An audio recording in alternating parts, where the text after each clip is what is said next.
making disciples, transforming lives. Shalom Bapak Ibu semua, senang bisa ketemu kembali melayani di GMS Surabaya Barat. Saudara, sepanjang hari ini saya mengikuti tema besar. Di bulan ini kita akan banyak bicara mengenai penyediaan Tuhan atau berkat Tuhan. Tapi izinkan saya sepanjang hari ini saya bicara soal uang dan hati kita. Jadi bukan hanya bicara soal berkat Tuhan atau penyediaan, tapi tentang hati kita. Karena masalah kita sebetulnya bukanlah masalah berkat, masalah kita bukanlah masalah ekonomi, masalah kita juga bukanlah masalah berkat belum datang. Masalah kita sebetulnya yang terbesar bukanlah bicara soal apakah pertolongan Tuhan sudah datang atau belum, juga bukan masalah uang. Tapi masalah kita itu lebih pada kondisi hati kita terhadap uang. Atau posisi kita terhadap uang, posisi hati kita terhadap uang. Nah, ini adalah menu sepanjang hari. Saudara, saya memberikan judul yang simpel aja. Ibadah pagi hari ini saya akan bicara mengenai cinta uang. Ibadah kedua saya bicara mengenai tamak. Ibadah ketiga saya bicara mengenai kikir. Ibadah keempat konsumerisme. Dan yang terakhir untuk sebagai kesimpulan semuanya saya bicara mengenai mamon. Saudara, ini semua kelihatannya mirip-mirip tapi ada perbedaan. Tapi semuanya saling berkaitan. Cinta uang itu adalah bicara soal sikap hati kita. Yang menjadikan uang itu adalah sumber dari rasa aman, sumber dari identitas, sumber daripada kepuasan, bahkan sumber daripada hidup kita. Itu adalah sikap. Lalu apa bedanya dengan mamon? Mamon adalah sebuah sistem atau sebuah roh yang bekerja di balik sistem dunia ini yang mendorong kita menjadikan uang itu bukan lagi alat tapi menjadi tuan. Tapi kalau cinta uang itu adalah sikap hati kita, tapi itu sangat berhubungan. Lalu apa hubungannya dengan kikir? Apa hubungannya dengan tamak? Saudara, itu sangat berkaitan. Dan kita akan bicara sepanjang hari ini, saudara, tentang semuanya itu. Amin, saudara. Nah, jadi kembali lagi, apa itu cinta uang? Saudara, cinta uang itu adalah sebuah sikap yang menjadikan uang itu menjadi sumber kita. Sikap yang menjadikan uang itu adalah sumber rasa aman kita, sumber daripada identitas kita. Seolah-olah nilai hidup kita itu tergantung dari apa yang kita miliki. Lebih banyak uang berarti kita lebih bernilai. Lebih kaya berarti kita ini lebih harga diri kita naik. Tapi begitu saudara kita kehilangan uang, maka kita juga akan kehilangan nilai atau kehilangan identitas. Ini adalah sebuah sikap yang menjadikan uang itu adalah sumber daripada kepuasan kita. Nah, itulah sebabnya Bapak Ibu, Saudara, di dalam dunia ini semua iklan itu akan berkata, untuk puas kamu butuh ini, kamu kurang ini, kamu harus beli ini, kamu harus mendapatkan ini. Nah, cinta uang itu adalah sebuah sikap yang menjadikan, saudara, uang itu melebihi Tuhan. Yang menjadikan uang itu menggantikan posisi Tuhan sebagai sumber, saudara, sebagai sumber daripada rasa aman kita, sumber daripada identitas kita, kepuasan kita, termasuk sumber daripada kehidupan kita. Nah, kalau kita ini punya akar seperti ini, saudara, cinta uang ini, saudara, maka uang tidak lagi akan menjadi alat di tangan kita. Tapi uang akan menjadi tuan yang menguasai kita. Dengan kata lain, saudara, kita akan dikuasai oleh yang namanya uang. Nah, itulah sebabnya, saudara, masalah uang itu bukan masalah ekonomi sebetulnya. Kalau bicara mengenai uang, saudara, kenapa Tuhan itu banyak bicara mengenai uang? Karena uang itulah ujian terbesar dalam kehidupan kita. Karena dari cara atau sikap kita terhadap uang itu bisa kelihatan siapa yang kita itu sembah, apa yang kita paling takuti, apa yang paling kita percayai. Mari kita buka langsung aja firman Tuhan, saudara. Kita baca sama-sama di 1 Timotius pasal yang ke-6. Kita akan baca ayat per ayat. 1 Timotius pasal yang ke-6. Kita baca ayatnya yang ke-6 sampai ayat yang ke-10. 1 Timotius 6 ayat 6 sampai ayat yang ke-10. Memang ibadah itu kalau disertai rasa cukup memberi keuntungan yang besar. Sebab kita tidak membawa sesuatu apa ke dalam dunia dan kita pun tidak dapat membawa apa-apa keluar. Asal ada makanan dan pakaian, cukuplah. Ini karena Paulus ada di zaman itu ya. Tapi kalau Paulus hidup di zaman sekarang, ini mungkin tulisannya asal ada makanan dan wifi, cukuplah. Anyway, 9. Tetapi mereka yang ingin kaya terjatuh ke dalam pencobaan, ke dalam jerat, ke dalam berbagai-bagai nafsu hampa, yang mencelakakan, yang menenggelamkan manusia ke dalam keruntuhan dan kebinasaan. Karena akar segala kejahatan ialah cinta uang. Sebab oleh memburu uanglah beberapa orang telah menyimpang dari iman dan menyiksa dirinya dengan berbagai-bagai duka. Sampai di sini saudara. Kita akan bahas ayat per ayat. Rasul Paulus itu hidup di zaman yang berbeda.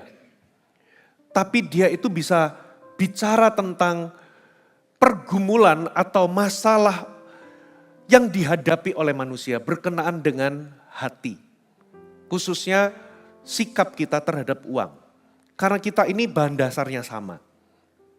Saudara, di ayat yang ke-6 dikatakan begini. Memang ibadah itu kalau disertai rasa cukup memberi keuntungan yang besar. Coba perhatikan. Rasul Paulus gak berkata ibadah itu kalau disertai uang yang banyak memberi keuntungan yang besar. Tapi dikatakan ibadah, maksudnya ibadah itu kesalehan, kehidupan kita ini, ya hidup kita ini kalau disertai rasa cukup, itu mendatangkan keuntungan. Katakan mendatangkan keuntungan. Berarti ini bukan kerugian, tapi ini adalah sebuah keuntungan. Tidak dikatakan kehidupan ini atau ibadah ini kalau disertai uang yang banyak, saudara, membawa keuntungan yang besar.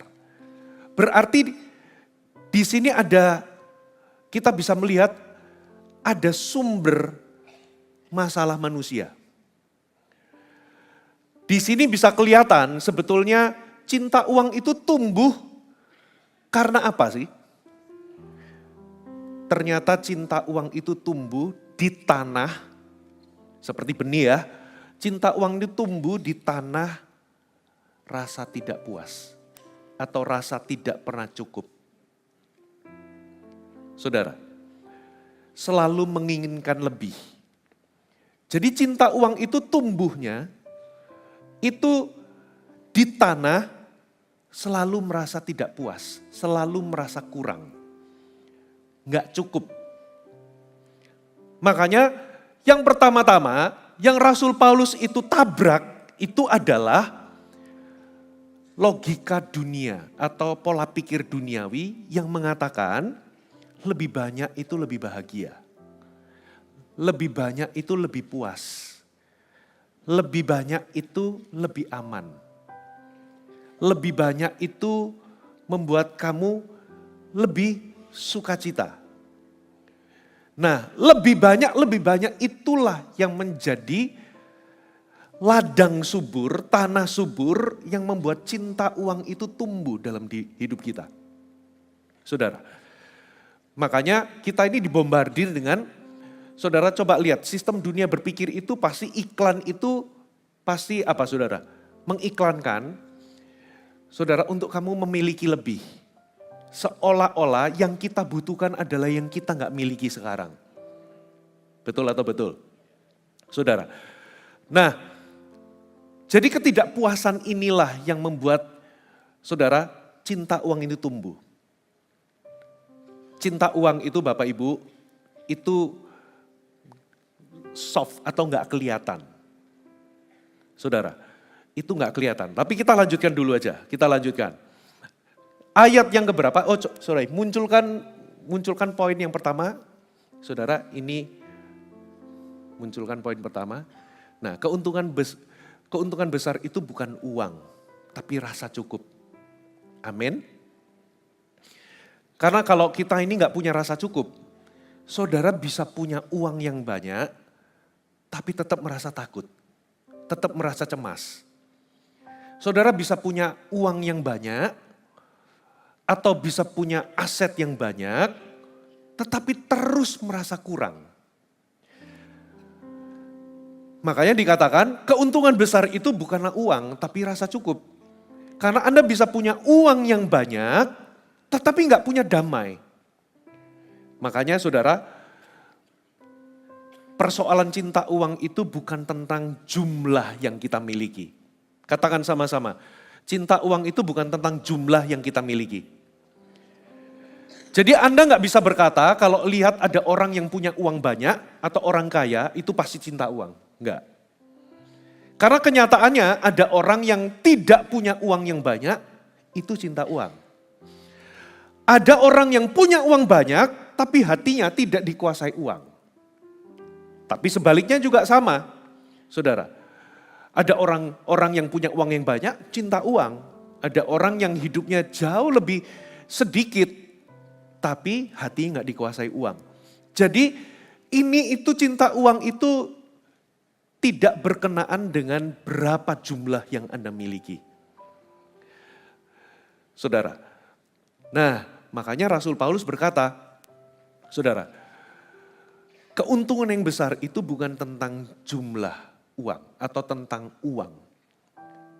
Tapi memiliki rasa cukup. Karena Anda bisa memiliki uang yang banyak, Anda bisa punya tabungan yang banyak, Anda bisa punya aset di mana-mana, tapi tidak punya damai. Anda terus merasa takut, merasa cemas, dan Anda bahkan terus merasa kurang, merasa tidak cukup. Saudara, dan akibatnya apa saudara? Anda tidak bisa menikmati hidup. Saudara. Nah lanjut ayat yang ke-7. Sebab, dikatakan begini, kita tidak membawa sesuatu apa ke dalam dunia. Kita pun tidak dapat membawa apa-apa keluar. Kalau yang pertama tadi, cinta uang itu tumbuh di tanah rasa gak pernah cukup, selalu merasa kurang, ingin lebih, ingin lebih. Yang kedua, cinta uang itu tumbuh, saudara, ketika kita mempercayai sebuah ilusi bahwa kita ini pemilik mutlak. Rasul Paulus itu langsung menghantam sumber atau mengapa cinta uang bisa tumbuh. Yaitu karena kalau kita percaya bahwa segala sesuatu yang kita punya hari ini itu adalah milik kita. Saudara, Rasul Paulus itu mengingatkan, kamu datang gak bawa apa-apa, kamu nanti berpulang pun tidak membawa apa-apa. Dengan kata lain, kita ini sebetulnya tidak sepenuhnya memiliki yang hari ini ada pada kita. Coba pikirkan, 100 tahun dari sekarang. Saudara, aset yang Anda miliki, uang yang Anda miliki, itu gak tahu kemana. Gak tahu siapa yang pegang. Karena 100 tahun dari sekarang, entahkah Anda yang ada tinggal di sini, atau mendengarkan secara onsite, ataupun Anda yang mendengarkan secara live, kalau hari ini ada bayi yang baru lahir Hari ini 100 tahun ke depan sudah nggak ada lagi di sini. Kecuali kalau dia umurnya panjang sampai 120 tahun. Kalau ada bayi yang baru lahir. Dengan kata lain, 100 tahun dari sekarang, semua orang yang ada di dunia saat ini nggak akan ada lagi. Pertanyaannya, siapa yang pegang uang kita? Rumah yang kita tinggali sekarang, siapa yang akan menempati? Makanya kalau saudara pergi ke Eropa, ke Inggris atau ke Eropa, di situ itu ada banyak kastil yang dulunya itu adalah milik orang-orang baron-baron gitu ya. Orang-orang kaya, kastil-kastil itu kosong mangkrak jadi reruntuhan. Dengan kata lain, saudara, semua aset kita, uang yang kita miliki, tanah-tanah yang kita miliki, saudara, itu sebetulnya akan kita tinggalkan. Makanya Rasul Paulus ingin kita punya pola pikir. Selama kita merasa memiliki, cinta uang itu akan tumbuh. Yang Rasul Paulus tawarkan adalah, saudara, kita ini jadi pengelola. Kita ini hanyalah orang-orang yang dipercayai berkat dalam kehidupan kita. Katakan amin. Jadi kalau kita itu pemilik, kita itu akan merasa bahwa, saudara, kita itu akan merasa kalau kita ini milik, kalau misalnya milik kita itu hilang, kita bisa hancur. Bukan berarti kalau hari ini Anda ini bukan pemilik, lalu ada sesuatu diambil daripadamu, Anda nggak bisa sedih. Saya nggak berkata begitu. Tetapi Anda tidak hancur. Karena apa? Saudara, karena Anda berpikir sebagai pengelola. Sesuatu yang dipercayakan dalam kehidupan kita. Sehingga, saudara, hati kita, jadi Tuhan itu tidak anti kita ini memiliki kekayaan. Tuhan tidak anti kita memiliki uang. Katakan amin. Bahkan kalau Tuhan itu berkata tentang rasa cukup tadi, Tuhan itu juga tidak berkata bahwa Anda tidak boleh bekerja keras, punya visi, tidak boleh mengalami yang namanya pertumbuhan atau peningkatan. Tidak, saudara. Tapi rasa cukup itu bicara soal, selagi Anda itu punya visi, punya impian, Anda punya goal, Anda bekerja, Anda membangun usaha, saudara, Anda akan setia di dalam prosesnya. Sekalipun Anda belum memilikinya sekarang. Karena apa? Karena Anda punya rasa cukup. Anda bisa bersyukur di titik di mana Anda berada. Katakan amin. Jadi rasa cukup itu bukanlah komplasensi. Rasa cukup di sini adalah contentment. Kalau komplasensi itu namanya malas. Itu puas diri yang membuat Anda tidak punya impian, tidak mau berjuang, tidak mau bertumbuh. Saudara. Nah, Tuhan tidak anti Anda bekerja keras, memiliki usaha, membangun usaha. Tapi yang Tuhan itu jaga-jaga adalah jangan sampai uang itu menguasai atau memilikimu. Katakan amin. Nah, itu yang terjadi kalau Anda merasa bahwa semua itu milikku. Ujung-ujungnya, saudara, kita ini yang akan dimiliki oleh apa yang kita miliki.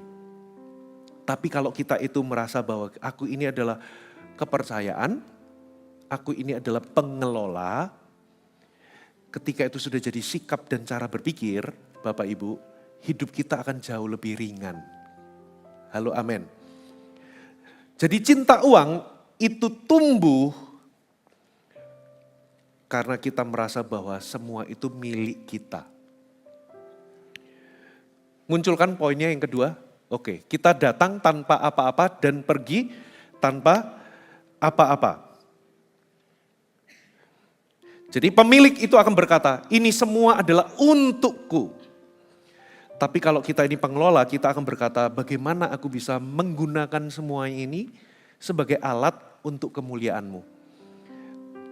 apapun yang ada dikelola itu jadi alat bagimu. Katakan amin. Yang pertama-tama, saudara, menjadi alat supaya Anda bisa menggenapkan tujuan Tuhan dalam kehidupan Anda sebagai orang tua, sebagai apapun profesi Anda, tanggung jawab Anda sebagai orang tua, sebagai suami, sebagai istri, dimanapun. Itu adalah jadi alat bagaimana aku bisa menggunakan untuk kemuliaan-Mu. Bukan ini milikku yang aku pergunakan untuk tujuanku. Kita baca ayat berikutnya.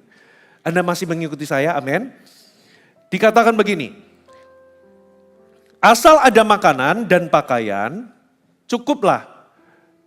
Tetapi mereka yang ingin kaya terjatuh ke dalam pencobaan, ke dalam jerat, ke dalam berbagai-bagai nafsu yang hampa, yang mencelakakan, menenggelamkan manusia ke dalam keruntuhan dan kebinasaan. Munculkan poin yang ketiga. Ternyata cinta uang itu akan membuat orang itu terjerat. Katakan terjerat. Maksudnya apa? Coba dikatakan begini, mereka yang ingin kaya. Tidak dikatakan mereka yang kaya, tidak. Tapi ingin kaya. Nah, jadi problemnya di mana? Problemnya ada di obsesi. Saudara, loh kok sepertinya jadi paradoks ya? Kok paradoks ya Pastor Fuji? Katanya Tuhan itu gak anti untuk kita itu bertumbuh. Tuhan gak anti kita itu bisa punya goal. Di dalam usaha kita. Kan berarti kalau di dalam usaha berarti kan aku ini punya goal, aku ini punya peningkatan, punya pertumbuhan. Terus kok di sini Alkitab dikatakan mereka yang ingin kaya. Maksudnya adalah Bapak Ibu, Saudara, kaya itu tidak boleh menjadi tujuan hidup kita. Katakan amin. Saya ulangi, kaya itu tidak boleh jadi tujuan hidup kita. Uang itu gak boleh jadi sumber identitas kita. Itu yang Tuhan itu coba untuk sentuh. Uang itu tidak boleh menguasai kita. Saudara bisa bertumbuh di dalam usaha, saudara bisa bertumbuh di dalam berkat, saudara bisa meningkat, tapi pastikan uang itu tidak menjadi alasan utama atau drive yang menguasai seluruh kehidupan saudara. Katakan amin. Nah, ingin kaya ini menunjukkan obsesi. Obsesi di sini maksudnya apa? Uang itu jadi segala-galanya bagi Anda. Sehingga Anda rela melakukan apa saja demi uang. Nah makanya orang yang ingin kaya akan jatuh ke dalam pencobaan yang pertama. Yang kedua dikatakan jatuh ke dalam jerat. Lalu jatuh dalam berbagai-bagai nafsu. Lalu mencelakakan dan menenggelamkan manusia dalam kehancuran. Dengan kata lain, saudara, cinta uang itu akan perlahan-lahan. Bekerjanya itu perlahan. Membuat Anda terjerat. Dia akan, saudara, menggerus banyak hal dalam kehidupan kita. Dimulai dari mana, saudara? Dari keinginan, lalu jadi obsesi, lalu begitu jadi obsesi, pelan-pelan apa saudara? Jadi kompromi, Anda mulai menghalalkan segala cara, Anda dari kompromi lalu jadi apa? Jadi dosa yang besar, dan di ujungnya, saudara, dari kompromi, jadi gak jujur, saudara Anda mulai melihat di dalam hubungan itu, saudara cuman lihatnya itu keuntungan. Di dalam apapun yang Anda lakukan, motivasinya itu selalu keuntungan pribadi. Di ujungnya, perlahan-lahan itu akan jadi jerat, lalu menghancurkan, meruntuhkan. Dikatakan menenggelamkan atau meruntuhkan. Yang berikutnya, saudara, munculkan poinnya. Poin yang keempat, ternyata akar daripada segala kejahatan adalah cinta uang. Saya bacakan ayat 10. Karena akar segala kejahatan ialah cinta uang. Sebab oleh memburu uanglah beberapa orang telah menyimpang dari iman. Dan menyiksa dirinya dengan berbagai-bagai duka. Saudara, apa maksudnya? Jelas.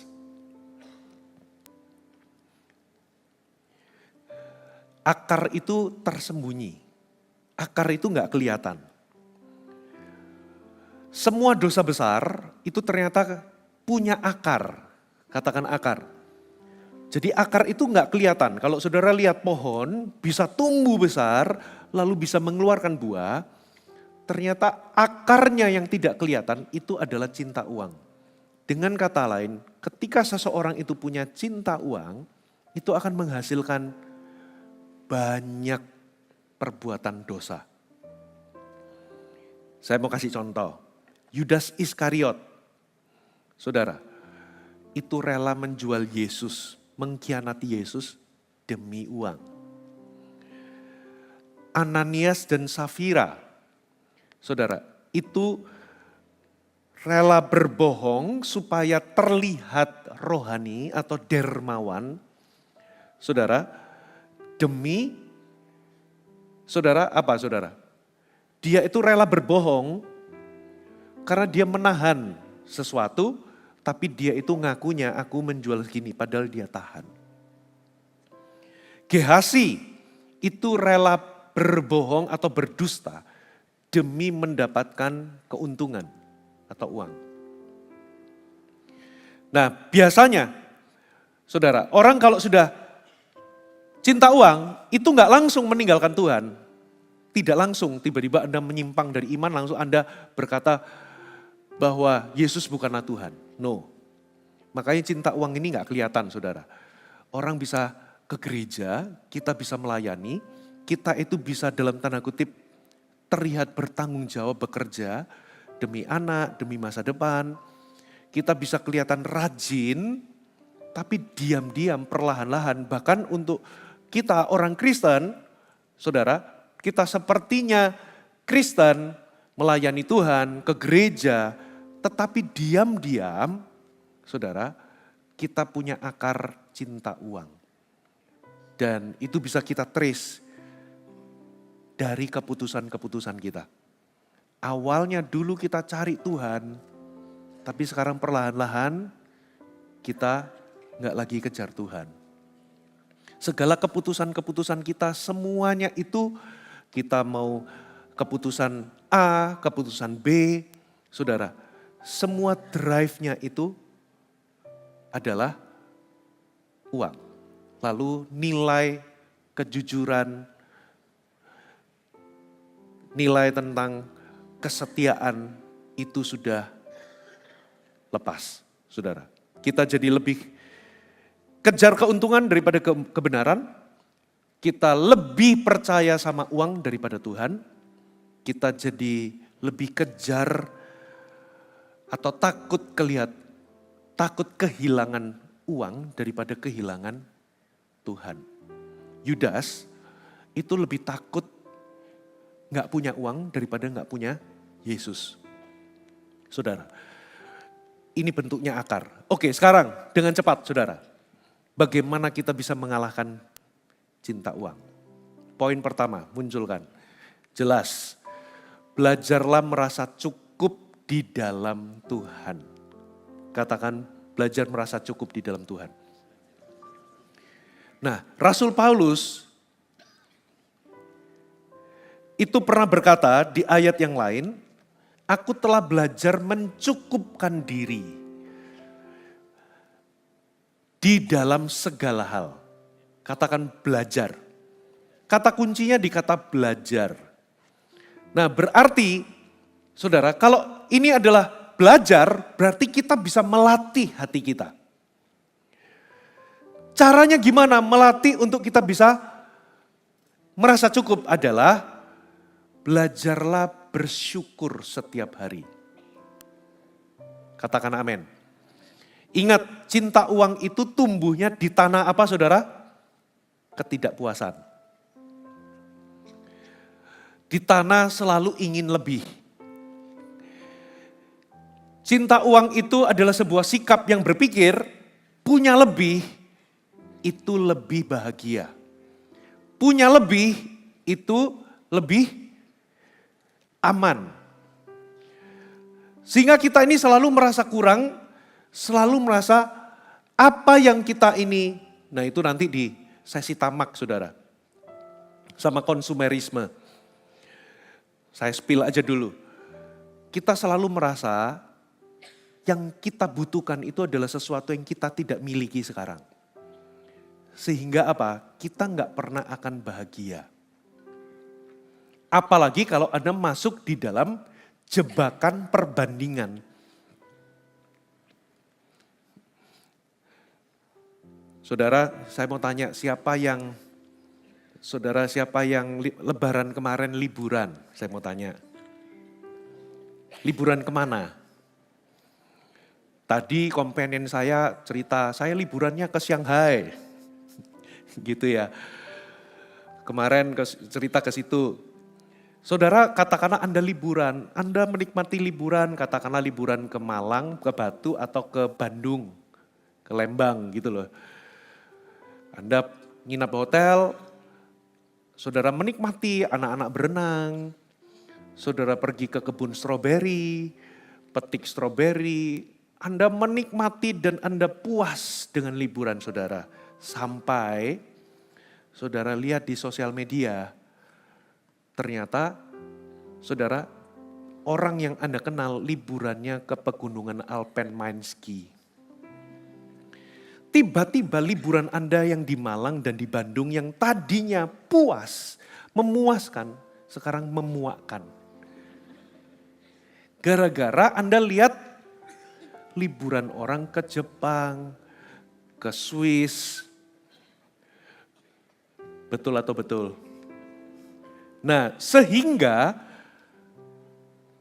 ketika Anda melihat masuk dalam jebakan perbandingan, fokusnya jadi berubah, menikmati apa yang sudah ada.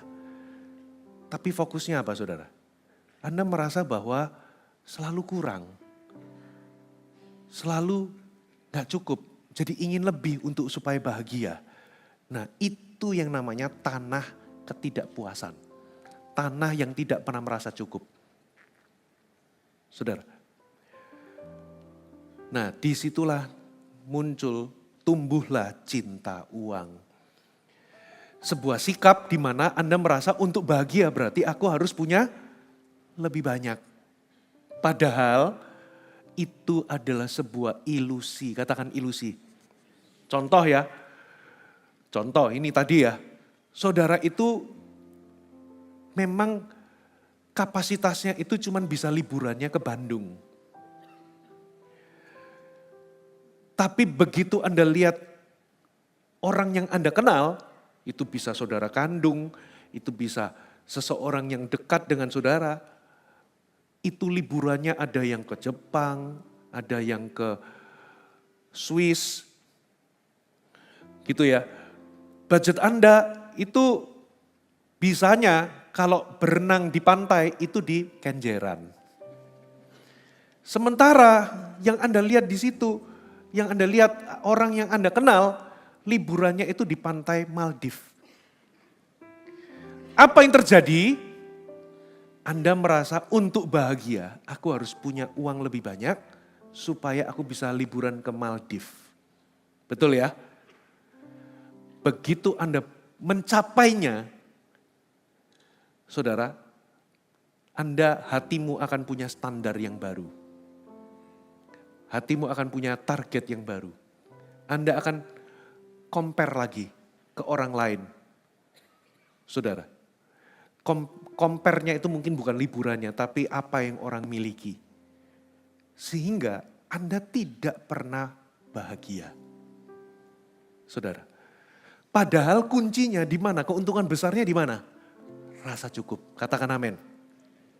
Karena waktu Anda itu punya rasa cukup, Anda jadi bisa menikmati berkat Tuhan yang ada pada kita sekarang. Halo amin. Nah, jadi Anda jadi bisa menikmati hidup. Katakan menikmati hidup. Anda jadi bisa menikmati apa yang ada padamu sekarang. Nah, berarti gimana caranya Pastor Puji melatih untuk saya bisa punya rasa cukup? Syukuri apa yang sekarang ada. Katakan amin. Jadi dengan kata lain, kalau Anda liburannya hanya bisa ke Bandung, waktu Anda pergi ke Bandung, syukuri. Katakan amin. Lalu enjoy every moment. Karena banyak orang itu sebetulnya dia punya banyak, tapi dia gak bisa enjoy every moment. Karena apa? Selalu merasa ingin lebih supaya bahagia. Disinilah ada banyak orang bisa punya rumah yang besar, tapi dia gak bisa menikmati home atau rumah. Home itu apa ya? Bahasa Indonesia yang sama. Dia gak bisa menikmati rumah itu. Kenapa? Ini saya cerita lagi ya. Long time ago, mungkin sudah tahun berapa itu? 2006, 2007. Berarti 20 tahun yang lalu. Ketika waktu itu di Jakarta, perintisan. Saudara, saya baru diutus ke Jakarta tahun 2006. Kurang lebih 2006 atau 2007, ada seorang ibu itu minta untuk saya membaptis anaknya. Singkat cerita kita appointment, saudara. Lalu saya jemput, tapi karena dulu itu kita belum ada gereja yang permanen, building yang permanen.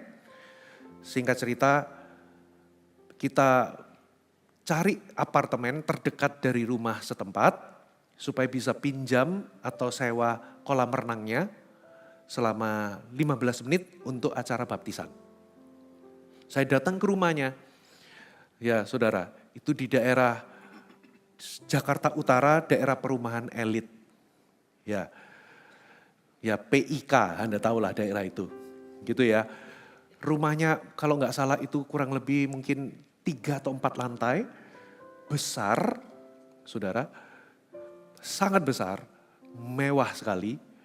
Begitu saya jemput, lalu dalam perjalanan, karena kita itu pakai apartemen di daerah PM, itu namanya pantai daerah PM, pokoknya gitu ya. Yang di situ orang itu punya rumah, belakangnya itu punya kapal pribadi, yacht pribadi. Gitu ya, karena belakangnya itu langsung ada pantainya.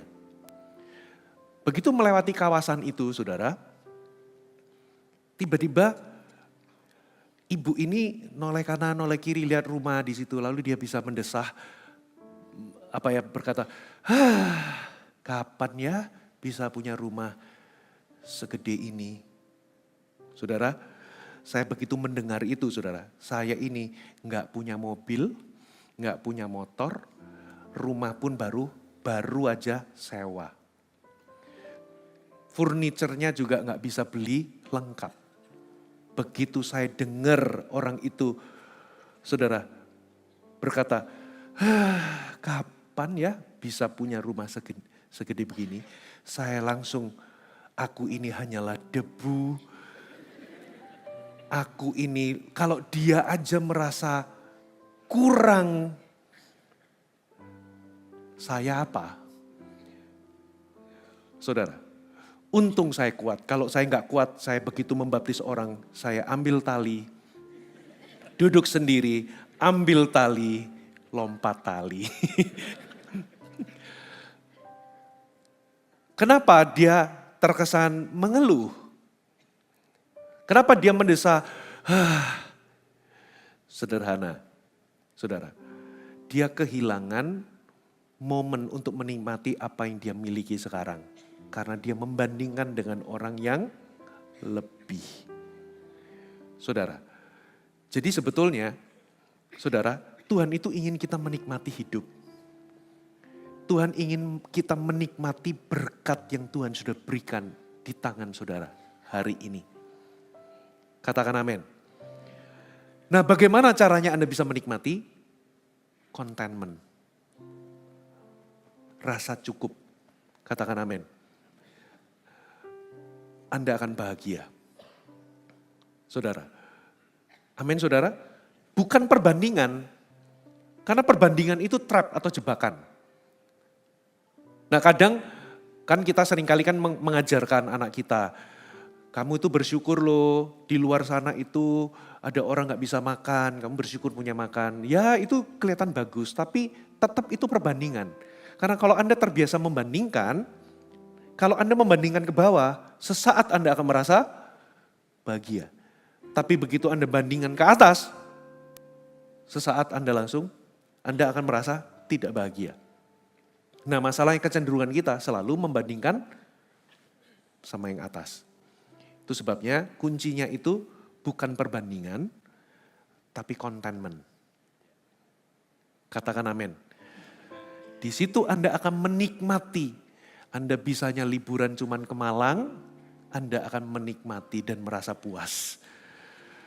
Anda bahkan mungkin bisa jadi Anda gak bisa liburan kemana-mana, ya liburannya keluar di Surabaya. Gak kemana-mana, Anda pun bisa menikmati. Saudara, Anda hari ini mungkin belum bisa punya rumah. Saya dulu bertahun-tahun, saudara. Lebih dari 10 tahun saya menikah, baru bisa punya rumah sendiri.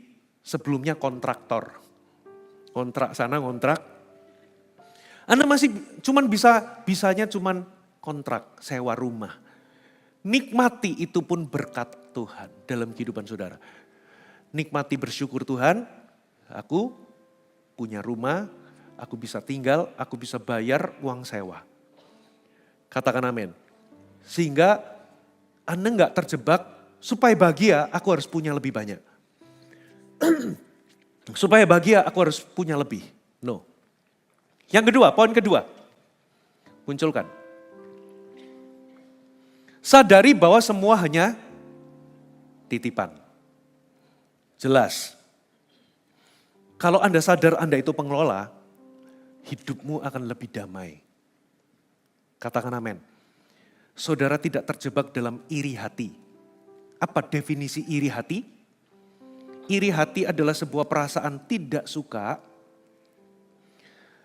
melihat seseorang memiliki sesuatu disertai dengan keinginan untuk orang itu, keinginan untuk memiliki sesuatu yang orang lain miliki, plus keinginan melihat orang itu kehilangan apa yang dia miliki. Itu iri. Jadi orang iri itu susah melihat orang diberkati atau mengalami kebahagiaan. Disertai dengan keinginan memiliki apa yang orang itu miliki, dan kalau bisa orang itu kehilangan. Itu iri. Nah, Anda gak mungkin bahagia dan iri at the same time. Susah untuk Anda bahagia kalau Anda iri. Nah, kalau Anda punya mindset bahwa aku ini adalah orang yang dipercaya, bukan pemilik, Anda gak akan terjebak dengan iri hati. Anda lebih damai. Katakan amin. Sehingga kalau Anda diberkati atau Tuhan memberkati Anda lebih, terjadi peningkatan, Anda juga gak akan sombong.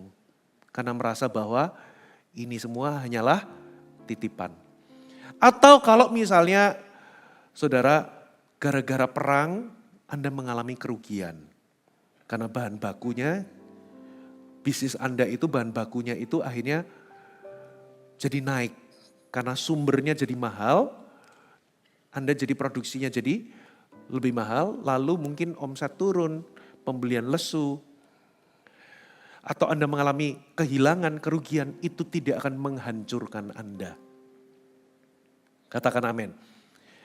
Karena Anda bukan pemilik, tapi Anda hanya orang yang dititipi sama Tuhan. Hatimu gak melekat. Sehingga kalau misalnya ada orang yang kehilangan pekerjaan, Makanya Anda harus bersyukur saudara, Anda bisa bekerja. Katakan amin. 2 minggu lalu di PCM saya ngomong soal entitlement. Dari kisah orang yang dikasih pekerjaan sama seorang tuan, kerja di ladang harganya 1 dinar. Jam pagi 9, jam 12, jam 3, jam 5. Yang terakhir jam 5 itu dikasih upah yang sama, cuman kerja 1 jam. Yang lain protes. Saudara, padahal tuannya berlaku nggak adil, tuannya sudah sepakat 1 dinar. Tuan itu memberikan kesempatan untuk dia bekerja dan bisa mendapatkan penghasilan. Tapi apa yang itu awalnya kasih karunia, tapi jadi perlakuan gak adil. Karena merasa loh kok yang ini cuman kerja 1 jam, kok dikasih sama, aku berharap dikasih lebih. Itu namanya entitlement, merasa berhak karena kita telah merasa berkontribusi dan sebagainya. Saudara, nah banyak orang keluar dari kerja karena merasa diperlakukan gak adil. Padahal kerja di zaman sekarang nggak mudah.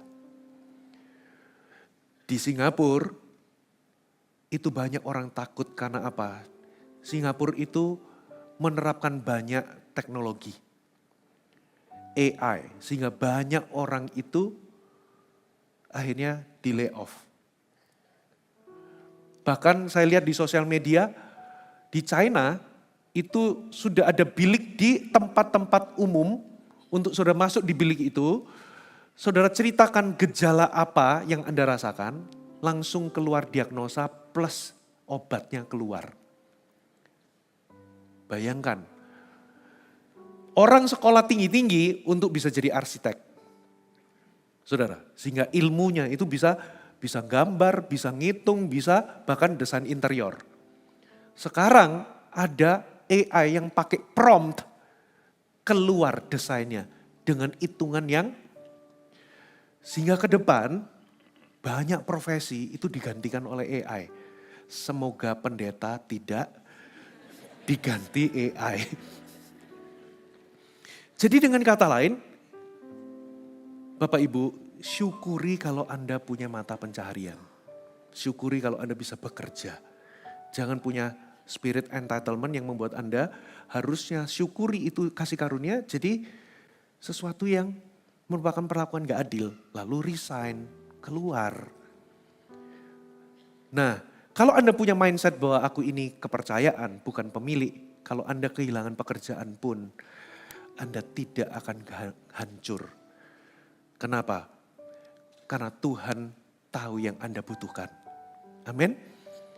Tuhan, percayalah kalau rasa aman Anda di dalam Tuhan, Tuhan akan turun tangan. Yang ketiga, poin ketiga. Antidot ketiga itu adalah kemurahan hati yang disengaja dan konsisten. Saudara, antidot dari cinta uang yang ketiga itu adalah Anda harus belajar membiasakan memberi dengan teratur. Katakan dengan teratur. Memberi dengan konsisten. Bukan sekali-sekali, bukan kalau tergerak, bukan karena emosi, tapi konsisten. Katakan konsisten. Karena itulah di balik cinta uang itu selalu ada yang namanya rasa takut untuk melepas. Karena ini bicara soal kepercayaan. Karena kalau Anda melepas, cinta uang kan berkata selama ada uang aman. Sehingga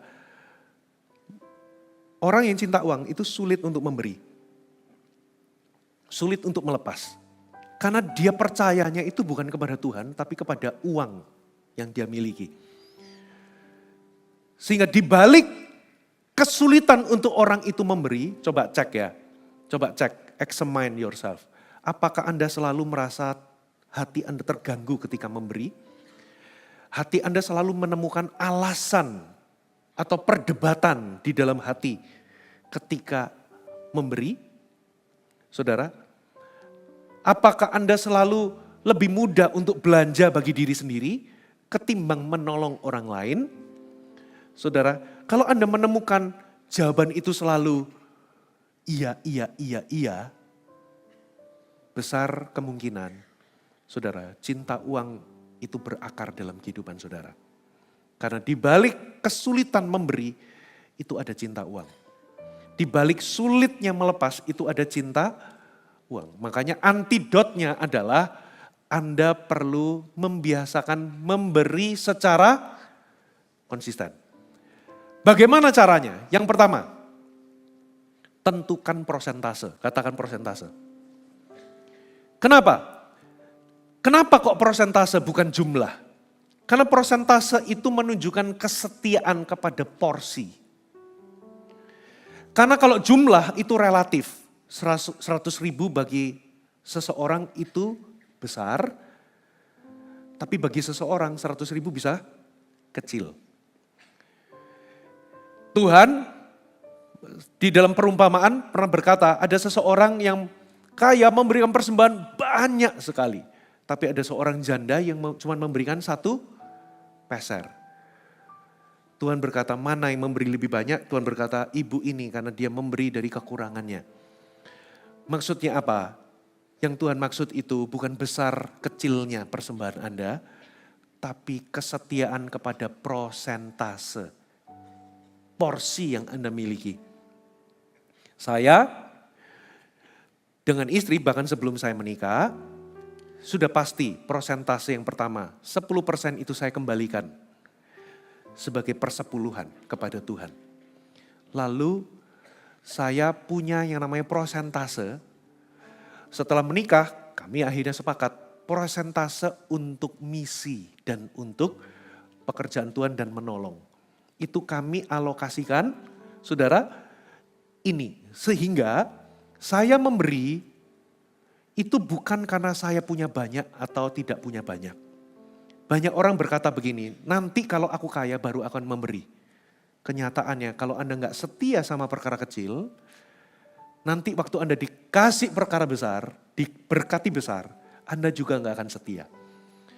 Sehingga selain persepuluhan, saya dengan istri sepakat kami punya persentase untuk misi dan untuk menolong orang. Saudara, sehingga dulu waktu saya belum punya rumah, belum punya mobil, belum punya apa-apa, beli rak sepatu nggak bisa. Saudara, saya ngomong begini, itu this is the truth. Tapi kami bisa menabur buat sound system pada waktu itu.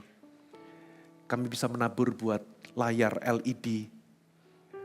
Waktu itu TV flat, bukan LED, sorry. Untuk ruangan anak dan ruangan main hall. Waktu itu ada masih, ini loh, awal-awal ada cicilan 0% itu loh.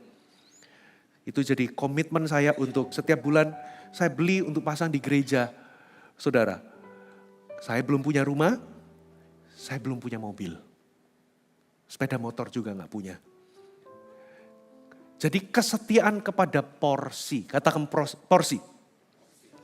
Jadi kalau Anda mau cinta uang itu gak berakar, sepakati suami dan istri. Yang pertama, 10% itu kembalikan ke Tuhan. Sisanya, saudara, berapa persen untuk misi? Saudara, berapa persen? 5% kah? 10% kah? Berapa kesepakatan Anda? Amin, saudara. Yang kedua, tentukan tujuan atau arah pemberian saudara. Apa yang membuat Anda tergerak untuk memberi?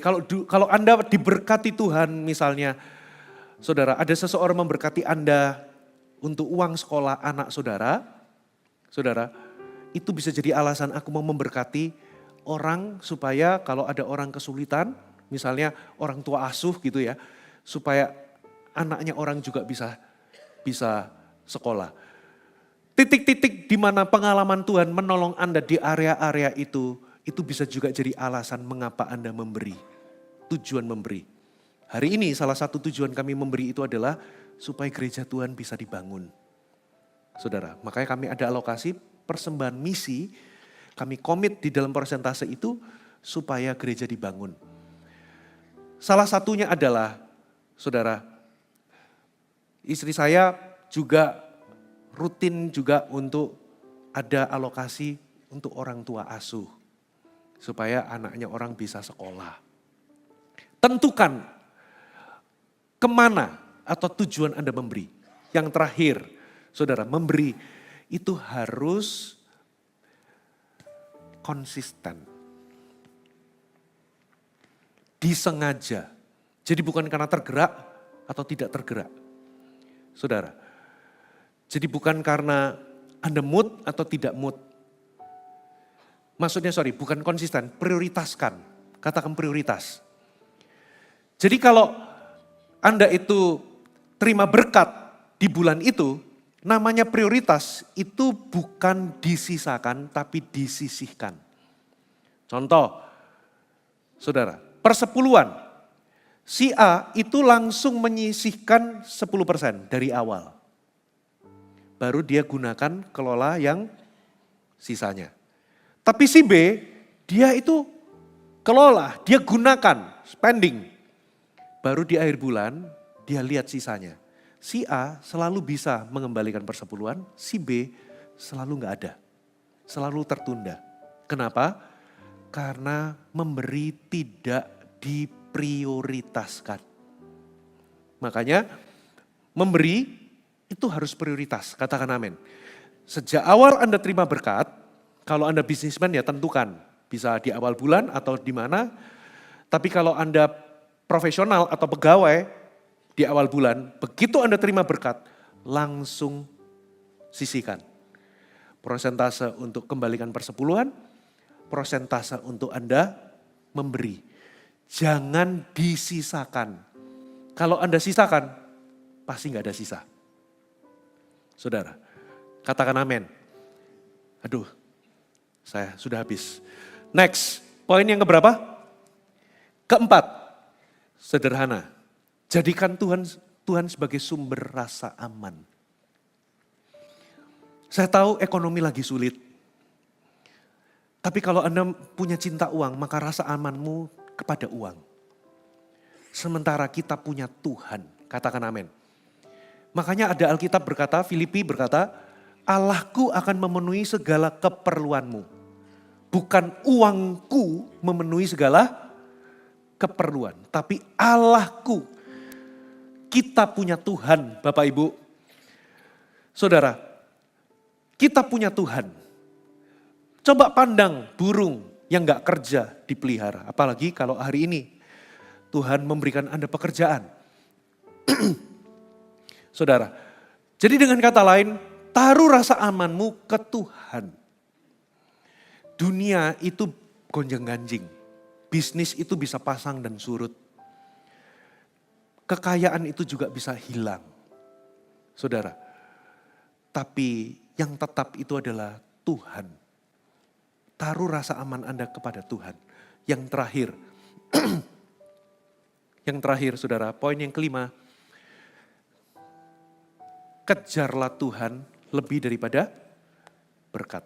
Bapak Ibu, ada satu ruang kosong, ada kekosongan di dalam diri kita yang tidak bisa diisi oleh apapun kecuali Tuhan.